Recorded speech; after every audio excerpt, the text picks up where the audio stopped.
Hey parents, Mr. Jim here, and guess what? All of Mr. Jim podcasts, yes, I'm talking kids short stories, kids animal stories, Biology Squad, bedtime stories, all of them are now available on Storybutton.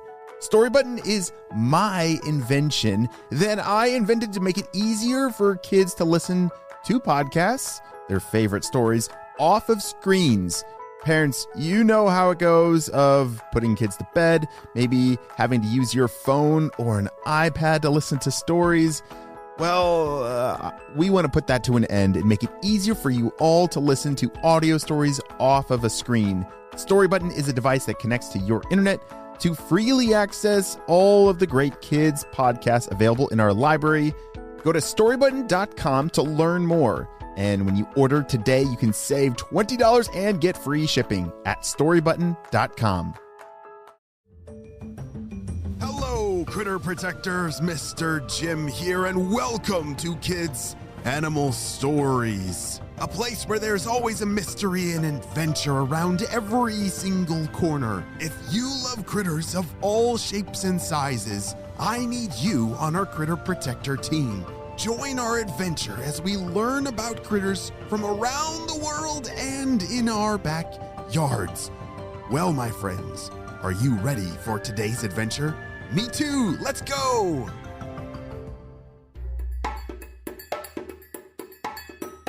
Today's story is a mystery adventure, which means, my critter protectors, you are going to have to listen extra super duper close to all the clues and try and guess who our character Sebastian is. Sebastian is a type of critter, and it's going to be your job to solve the mystery. Who is Sebastian? Sebastian! Sebastian! Come over here! Yelled William. Sebastian moved quickly to get over to where William was. He used his short, stubby hands and feet to move his long, scaly, 24-inch long body. He moved kind of like a snake, but with small arms and legs. Once he got there, he was so excited. Snails! I haven't eaten snails in so long, said Sebastian. Yep, still good. Wow. This is good we found these because we have ended up pretty far from home today. We found those berries this morning, then the worms and the flowers, and now these. What a day it's been, said Sebastian. Sebastian and William live in Australia.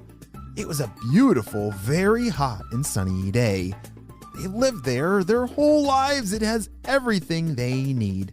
Lots of food and places to live. They've been traveling today along the coastline in grasslands that run along it. Normally, Sebastian and William like to work alone, but they like to join forces every once in a while. William, you know how when we were growing up, we learned about that place where giant metal monsters are? Asked Sebastian. Yeah, it was that long and narrow hard ground that was usually black. Oh, I learned the hard way. I almost got trampled by one. Wait a sec. Oh no, we're on it, cried William. Just then, a car came out of nowhere going so fast. William and Sebastian barely had enough time to crawl and get out of the way. That road feels so warm and welcoming, but who it sure is not. Do you remember that one time those big critters saw us and got out of the car and picked us up? There were like 4 or 5 of them, and most of them had these things in their hands they keep putting in our face. They would talk about us, and they kept saying something about subscribe and like our content, said Sebastian. Yeah, and they talk kind of funny. They must have been American, said William. The sun was setting, and night was starting to set in. Sebastian and William needed to find a safe place to hide for the night. Look over here, William. I found a nice place to hide for the night under this big log. There's plenty of room for the both of us. This way we can hear anything that comes from the ground or the sky, said Sebastian.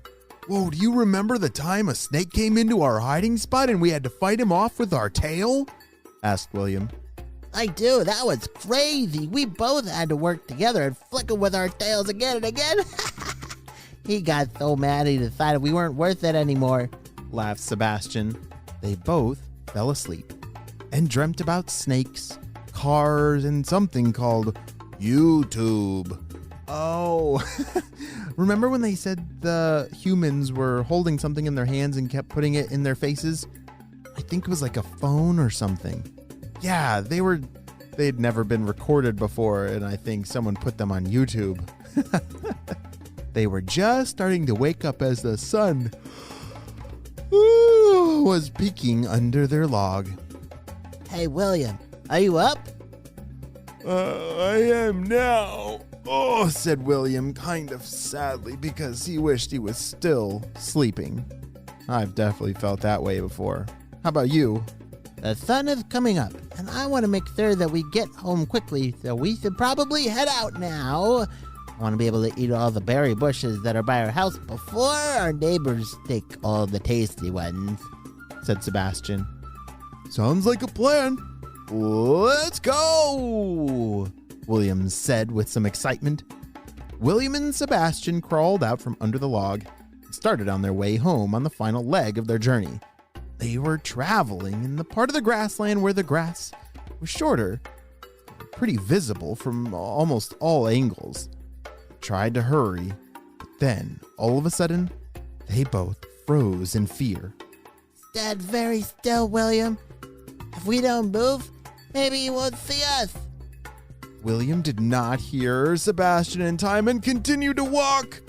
Oh dear, this made the critter in front of them notice them.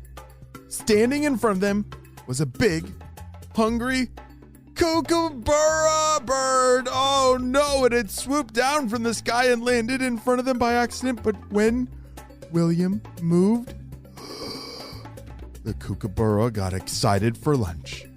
He started to fly towards them with his beak wide open in order to pick one of them up and... Oh dear. William and Sebastian stood together and did something extraordinary. Do you think they have what it takes to scare off a giant kookaburra bird? What do you think? I'm not sure what's going to happen. We'll have to wait and see what happens on the next episode of Kids Animal Stories. We'll be right back after a brief word from our sponsor. Hey friends, I need your help celebrating some birthdays. There's a lot of birthdays today. Holy smokes. Happy birthday, Cameron, who's turning 6 years old. Cameron loves listening to the mystery stories and often guesses the correct animal during part 1. Because she knows a lot of facts about animals and critters, and wow, she loves creating art and wants to be an artist when she grows up. Wow, Cameron, I'm so glad we got to celebrate you and your big day on the show. Happy 6th birthday. And next up, we have happy birthday, Jonah, who's turning 5 years old. Jonah knows just about everything about airplanes, is a critter protector, and loves playing with Legos. Wow, Jonah, I love all those things, and I'm so glad we got to celebrate you and your big day on the show. Happy 5th birthday. And next up, we have happy birthday, Avery, who's turning 7 years old. Avery lives in Dripping Springs, Texas. She wants to be a veterinarian so she can take care of her black lab, Sadie. And for her birthday, she's visiting the American Girl store in Dallas. Wow, Avery, I'm so glad we got to celebrate you and your big day on the show. Happy 7th birthday. And last but not least, happy birthday, Hannah, who's turning 10 years old. Hannah loves all animals, especially axolotls and manatees. Oh, awesome. Lives to catch and release fireflies in the summer and helped a turtle cross the road.